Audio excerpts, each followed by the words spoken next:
to Best Forevers, a podcast for Kindred Spirits. I'm Alysa Lucas, and I'm excited to host my very first podcast episode, and I'm excited that the podcast is going to focus on something so near and dear to my heart, and that is friendship. For as long as I can remember, I've always placed a high value on friends, both in loving my own friendships, but also appreciating the friendships of others. When I was 3 years old, my mom was part of a babysitter's co-op. So I'm sure many of you are familiar with that, but it's when a group of people get together and they babysit each other's children. So they, taking turns and whatnot. So as young as 3, you might say that I had a squad, right? 3 with a squad. I'm like Blue Ivy, right? Okay. I had friends at this house and that house. And what's really neat about it is this happened so long ago, over 36 years, and all the moms of this babysitters co-op are still really close friends and get together. And even though I might not be as close of friends with those people in my squad, they certainly set a level of understanding or a foundation of what friendship is. I can build upon what that was in my life. Now, I know what you're thinking. We all know friends are important. We all have friends, we love them, but in my opinion, I don't think we love on them enough. In fact, I think we live in a society that says that we need to focus on finding a romantic partner. And with that romantic partner, we can then start a family. And then our families become very important. And I don't disagree with that necessarily. I think having a partner to share your life with and to sort of navigate the ups and downs of life is certainly necessary. The companionship, the love, whatever that might be, is absolutely necessary. And it's a need that we all have. And that having a family, whatever that might mean to you, is critical to having the experience of life. And I love my family. I love my parents. I love my brothers, Jeff and Mike. Little shout out to Naples, Florida and Portland, Oregon. I love my extended family. I have great cousins who I would consider to be my friends, and I should have them on a podcast. So some of you look for your text messages. You'll be getting the call. I love all of them. But I have to say that at some point in my life, I have questioned family. When I was 4 years old, we went on vacation. And we went up north. And I'm from Michigan. And I'm from Lansing, which is sort of mid-Michigan area. And anything above Lansing is actually probably considered up north. So I don't know exactly where the cottage was, but it was not in Lansing. And for Michiganders, that typically means up north means, close to Mackinac Island or the Upper Peninsula. So when we were on this vacation, my dad and my brothers and I were playing the worst game of all time. It's called Battleship. And Battleship is nothing but a chance for people to lie and manipulate others, right? You place your little battleships and people are like, B11, and you're like, miss. And then they're like, B8, miss. Like, you're nothing but missing. But all of my battleships are getting what I called at that time hunked. Now, I was 4, so I didn't understand what the word sunked meant. I thought it was hunked. But I was irritated because all of my ships were getting hunked, and I was mad at my brothers, and I was mad at my dad, and I was like, you know what? It's time to leave this vacation and go home so I can see my friendies. And that's right, you heard me right, friendies. I mean, I'm 4 years old, and I've already created these cool, hip names to refer to my friends like I'm P. Diddy with his entourage. Like, I already have my ride or dies, and they're called friendies, so you better watch out, right? Now, certainly, it wasn't all squad goals for me growing up. In 3rd grade, a bunch of girls at school invented Purple Shirt Day, and I'm sure you're wondering, what the heck is Purple Shirt Day? Well, Purple Shirt Day is a day when girls decide or identify that another day, perhaps tomorrow, is going to be Purple Shirt Day. So what they do is they put together sort of a messed up exclusive list, like they're trying to get into some hot club in Miami, and call people and let them know it's Purple Shirt Day. So be to show up to school in your finest purple. Now, as you might imagine from my tone, I did not get included in Purple Shirt Day. So I showed up. Girls were wearing purple. I was not invited to do so. I felt left out, and I went home crying. Now, this is something that has stayed with me, and I know that you're probably thinking, and I know my students, because I'm a college professor, so I share this in class when I talk about social aggression or when I talk about in-groups and out-groups. I'm sure my students are thinking too, maybe it's time to get over that. That happened a while ago. Maybe there's other things to focus on. But it stuck with me because it's my belief that everyone deserves friends. Everyone deserves to have that connection, to have a bosom buddy, to have a bro, to have a gal pal, whatever you want to call it. Everyone deserves to be loved and have that enjoyment. So it just warms my heart when I hear that there are schools that have implemented these buddy benches. Have you heard of this? It's so amazing.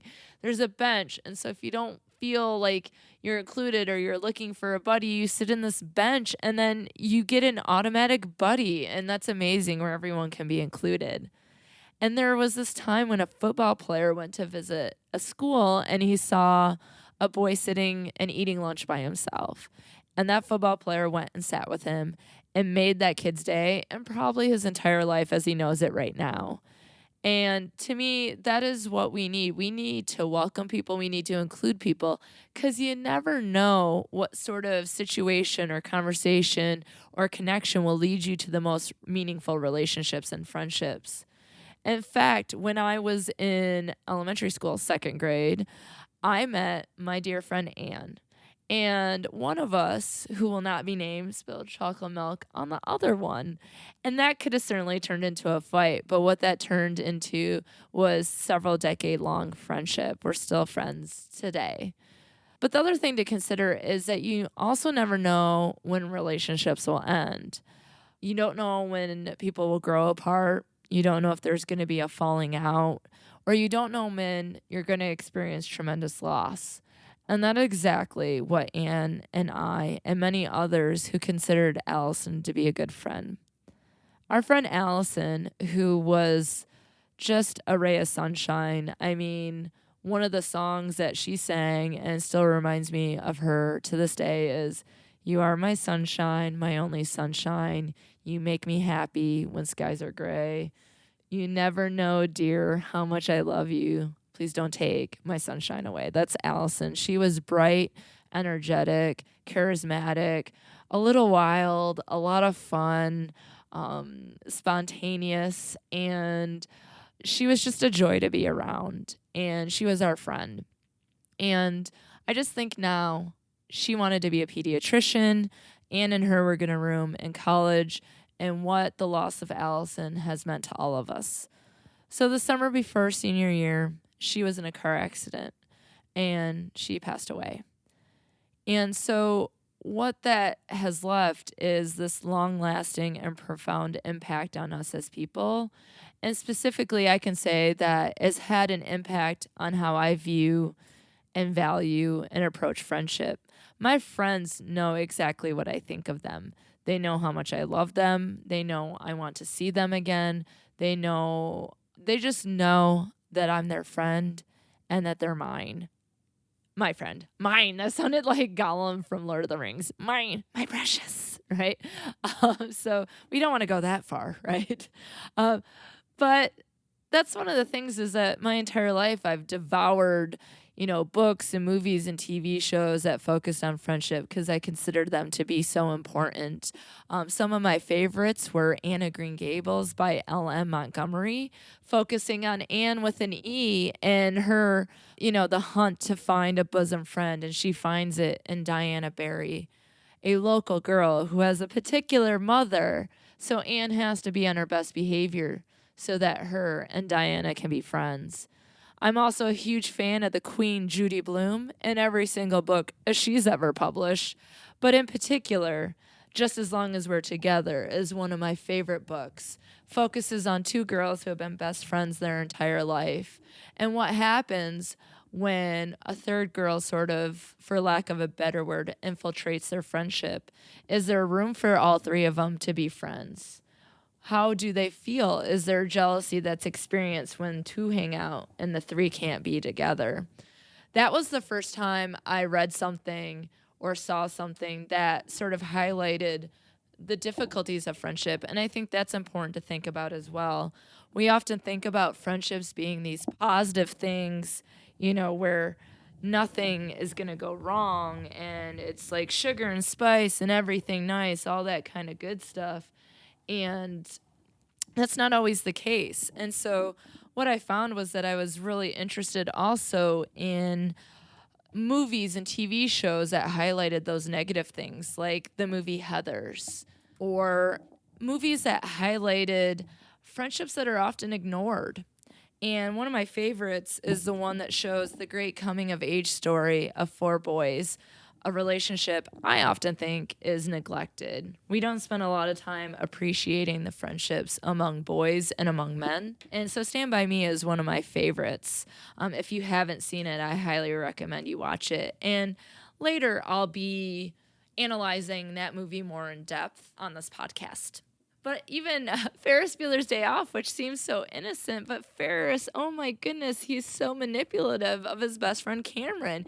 He's always trying to get Cameron to do his dirty work. And if Cameron doesn't want to do it because he's going to get in trouble or maybe it's against his moral or ethics, Ferris is like, you know what? If you don't do this for me, I'm not going to be your best friend. And then Cameron is like, I've been hearing that since the 3rd grade. And so it begs the question, why are these two guys even friends? Are they kindred spirits? Should they be? Maybe Ferris Bueller's manipulative antics are charming and endearing to Cameron, or maybe it feels good to Cameron to know that Ferris needs him, and in other ways he needs Ferris, and so actually they work really well together.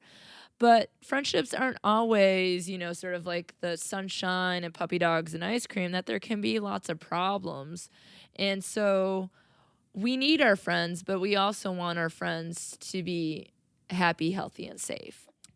So, but like Anne with an E, we all look for our bosom buddies like Diana Barry, because that connection is significant to experiencing our life and our personal well-being. It's really important to our health to have positive and healthy relationships. And even now, as an assistant professor of communication, I teach classes about relationship. I majored in all of my degrees in interpersonal and relational communication with a focus on friendships. So in the classroom, I really do focus on with students how we can talk about being competent and having happy, healthy, and safe relationships. Additionally, I conduct research that focuses on problematic events in friendships, like the experience of jealousy, or experiencing perhaps poor social support during sexual decision-making, because I still believe that friendships are wanted and needed to navigate this so-called life, whether we have good or bad experiences. I mean, we count on our friends to pick up the phone at 2 a.m, or maybe they won't pick up, but they'll text us right back when they get up the next day, right? We can count on them to listen to the same problem or story for the 150th time with the same level of, oh my God, this is brand new information. Tell me more, please. Or with the same level of outrage, right?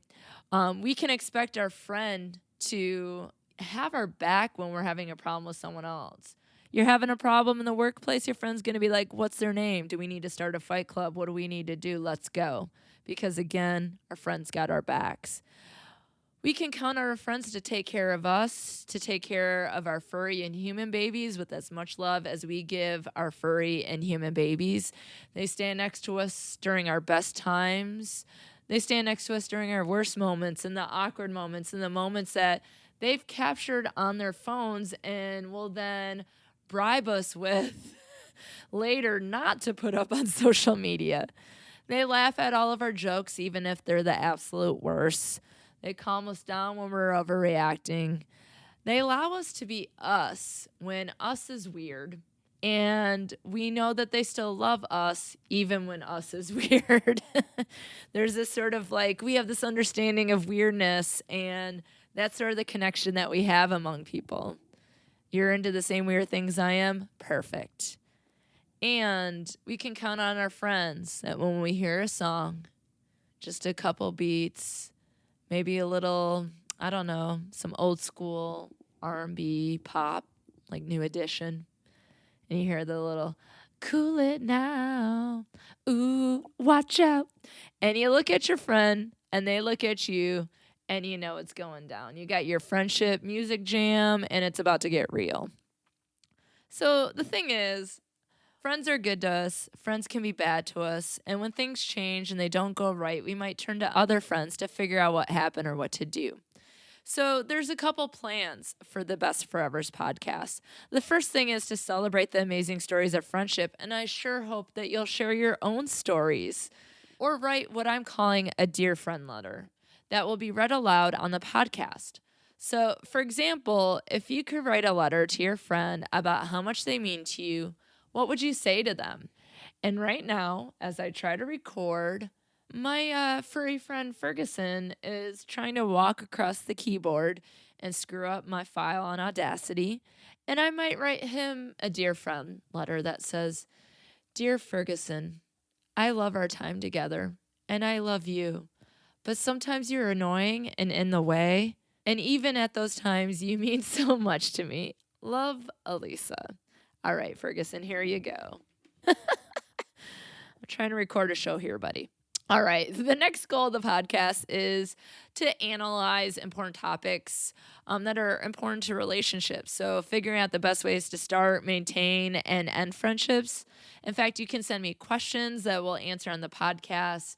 And some of the topics that are upcoming, I'm going to talk about sort of bromances and what they mean and how they fit into society. We're going to talk about how to make friendships in adulthood, which is very difficult. And we'll talk about some problematic events like envy when that is experienced among friends. And then finally, I really like this idea of being able to celebrate and analyze our favorite friendships from media. As I've read books and watched TV shows like Sex and the City or the movies like Ferris Bueller's Day Off, and you know, there's so many great examples of friends that have been good to each other or bad to each other. And my favorite is Anne and Diana from Anne of Green Gables, of course. So if I'm Anne and my best forever Diana is Kate, I think it's important to start this podcast with an origin story. So now my best friend, Kate, or my best forever, not only designed the amazing logo for this podcast, but she's been supporting me every step of the way. So here she is in all of her amazing glory. And here is a little taste of our friendship.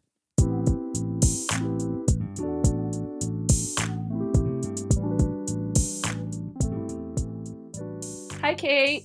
Hi, Alysa. So I thought it'd be really good to start off the podcast with our origin stories so listeners can get an idea of how we became friends. So how about you kick off the story and then I'll jump in. Okay. Picture it. Sicily. AMC Elmwood Movie Theater, 1996. We're old. The music was grunge. So was our hair. No, it was my first, non-babysitting job.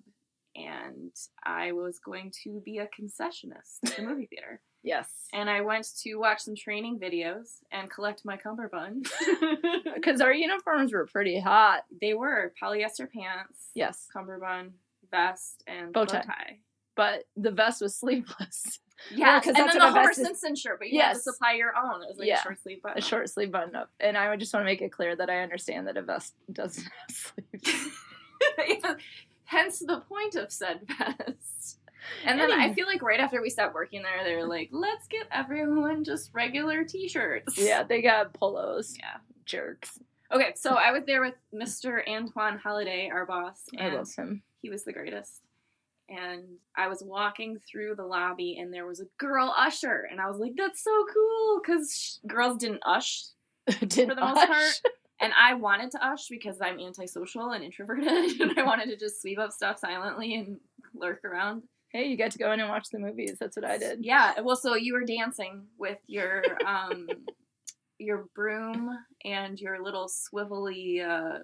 yeah, I don't know what that was. What is it called? It's like a dustpan that's on a stick. So your swivel pan. It's a swivel pan. I don't think that's the name of it, but... Well, it's a good visual. Yeah, that's a good visual. It's basically where you can carry it, and the dustpan would be up, and then you can set it on the ground and sweep into it. So you were sweeping up popcorn and dancing around, and you had an enormous bun on your head. Sounds about right. Very 1960s. And I was like, that girl's so cool. And Mr. Halliday was like, hey, Alysa, this is Kate. She's starting here. And I think you just said hi or whatever. And went about your day. And then I started my first day and I saw you there. And I was like, yes, she's working here at the same time as me. And I said, hi, Alysa. And you went, it's Alysa. And I was like, I've blown it. It's over. You gotta get the name right. And so then, like, I couldn't eat for several weeks because I'm just so cool? No, because of anxiety. Oh, okay. And I had to interface with the public, and then they wanted me to upsell, which I was not comfortable doing. Yeah, I didn't like that either. And so I was, like, hiding in the break room, and I had yogurt. I think all I could get down was, like, yogurt. And you came in with fries. And that's when we had our first convo. Yeah, because this is the thing that I always think is kind of funny about this story is because you were so cool, and I'm like, I don't remember you. No, it's so mean. I have all these memories of you, and you're like, did that happen? Well, I remember how Mr. Halliday, he was so cool, and I just remember singing Madonna a lot, like, Holiday, and he would be like, no, right? I remember that. I remember spending a lot of time sitting in the back of the movie theater watching the movies when I was doing my ushing, as you might call it. Yeah. But I do remember the first break room sort of setup situation, and it was, I had gone to Wendy's, and I got the fries and the ranch dressing. She dipped her fries in ranch dressing, and I was like, she's so cool. And I just want to make it clear, it's not the ranch that you get for the nuggets. It's the salad dressing ranch that's off the chain. And so people, if you want to have good ranch, get the ranch dressing. Not the light. Like, let's not go there. That's just wrong. But I remember you being in there, and the only way I can describe it was like you were in fetal position in the chair. Anxiety. And the chair was old movie theater chairs, like the ones that they would have like nailed right into the ground. And so we didn't even have normal chairs or tables or anything. And you were sitting. I was like super underweight too. So like when I would sit back in it, like the seat would sort of raise up. And I was like, hey, do you want some fries? And you were like, fries. The first solid food I'd had in like 4 weeks. And those fries kept me alive. Yeah. But I just remember you, like, describing it like it was friend at first sight for me. And then I was like, oh. Who are you again? Oh, I'm sorry. Don't say my name wrong. Yeah. Are you the one who calls me Alyssa? Because it's okay, though. You know now. You correct other people. You'll fight people. I will. I'll kill for you. Just because I didn't say Alysa. Thanks for spelling my name wrong, Dad. But no, I just think that after that, though, it just seems like our friendship just kind of like grew from there. I remember us doing a lot of, slumber parties, movie nights. We had like a Christian Slater night. I thought you were going to say like a religious thing. and then I was like, please come over so we can talk about Jesus. No. You gave me some brochures and I was like, ah! And then you were like, she's not as cool as I thought she was. Or is she? But I just remember like Christian Slater, Johnny Depp night. Yeah, for sure. Leonardo DiCaprio. Yeah, oh gosh, yeah. You gotta have the Leo DiCap for sure. Yeah. And lots of food. And lots of food, yes. And then no one wanted to date us. So we're like, screw it, we'll stay home and stare at these guys. And eat our feelings. A match made in heaven. Well, but that led us to like living together. So I think that, 96 was a long time ago. 20 we'll have been friends for 22 years-ish. Longer than we haven't. Yes. We've been friends longer than we were alive at the time that we met. Oh, that's nice. Now we'll start holding hands again like our pre-show holding hands. Let's hold hands again across the table. And we're weird. Okay, but talk about weird. This is a good segue into when we lived together. Can I drop some knowledge on my experience of living with Kate Cosgrove? Sure. Because Kate Cosgrove is an amazing artist, and when we lived together, we were both at Michigan State, and she was in art school at that time, and I would come home to the most interesting things. I remember one time I came in and you were in the bathroom with a jug of milk on your head. And it wasn't like she's like carrying it across to a village or something like that. There was no milk in it, and you had like the plastic part on your head because you were measuring for your the headpiece for a Halloween costume. Medusa.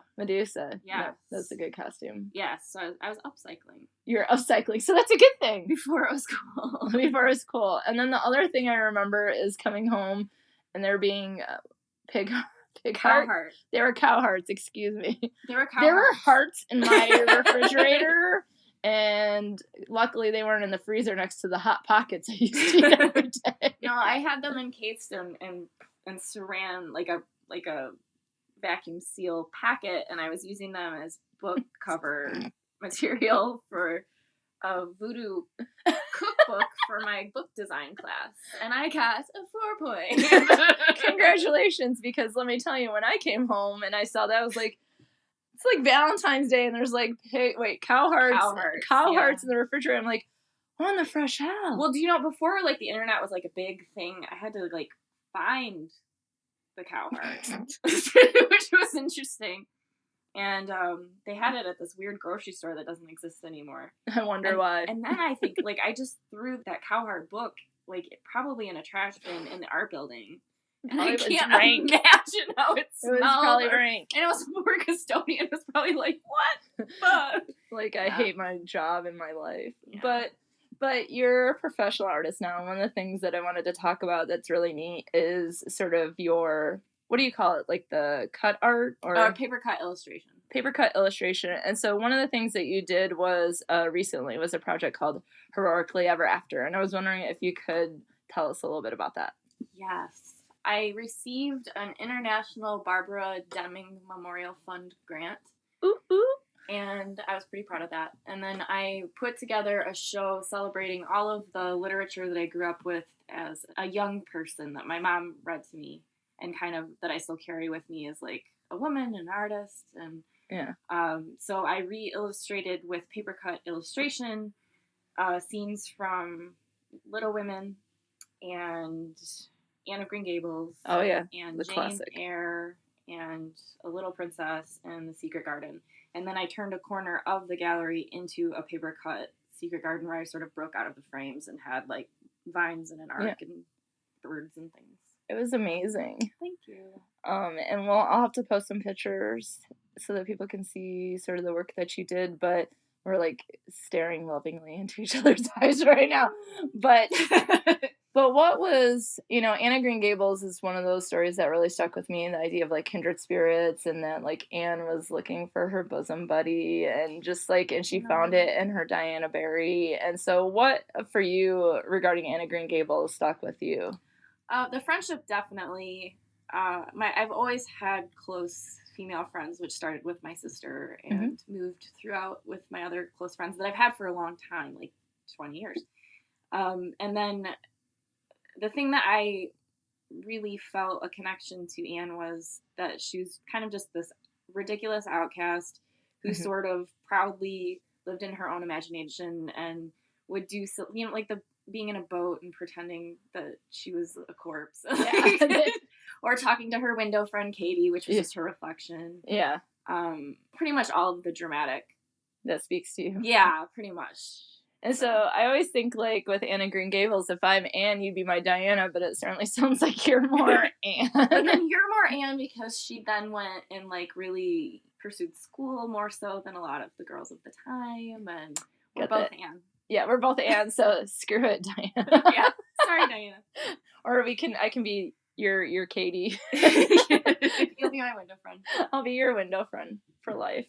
But one of the reasons why I wanted to talk about that is obviously to talk about some of the amazing work you did, but also to sort of segue at some point in the first couple of episodes, I'll be analyzing Anne of Green Gables in one of the episodes. Yeah, so you'll have to stay tuned for that. But until then, if someone wanted to look at your art, could you give them your webpage? Sure. It is Kate Cosgrove, so KateCosgrove.com.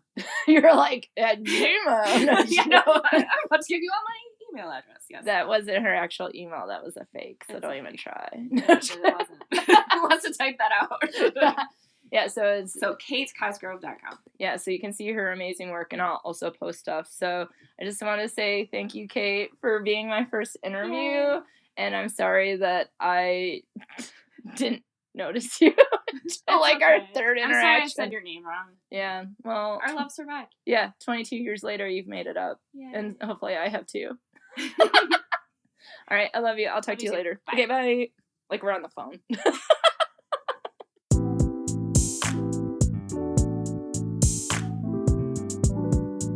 Was Kate and I. We certainly have had a wonderful friendship for the last 22 years, and I sure hope that there's 22 more years, or 22 times 22 more years, or 22 times infinity.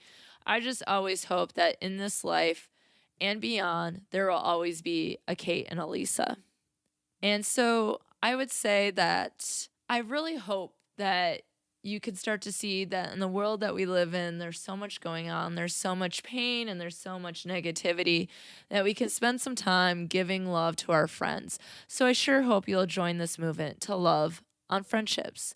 So to start, Best Forevers will be released every other week, and then we'll move to once a week once I've got a grasp on this podcasting thing. And you may follow me on Twitter at Dr. Alysa Lucas. Then that's spelled DRALYSA Lucas, all one word, as my Twitter handle. And that is one S, not two. My dad spelled my name wrong, and that's just all something that we're going to all have to deal with and get on board with, okay? You may also follow the podcast on Twitter, Facebook, and Instagram at Best Forevers Pod. You may email me stories and dear friends letters to bestforeverspod@gmail.com. Or you can see the links to a survey that will allow you to anonymously share stories, questions, and respond to questions that will be specific to episode topics on all the social media that I just described. All of these stories and questions and all the things that you share with me will all be read aloud and shared on the podcast. And soon enough, the webpage bestforeverspod.com will be up and running. You'll be able to listen to the podcast there. You'll be able to see the amazing artwork by Kate Cosgrove, and you'll be able to review show stories. That should be show notes, show stories, whatever you like to call it, and read the Best Forevers blog and gain access to all the survey links. Until then, if you like what you hear on iTunes, please subscribe, listen, and leave a rating. And of course, don't forget to share the podcast with your best forevers. So until next time, go text your friendies or your squad or your ride and dies and tell them just how much you love them. Because without our friends, who would we be?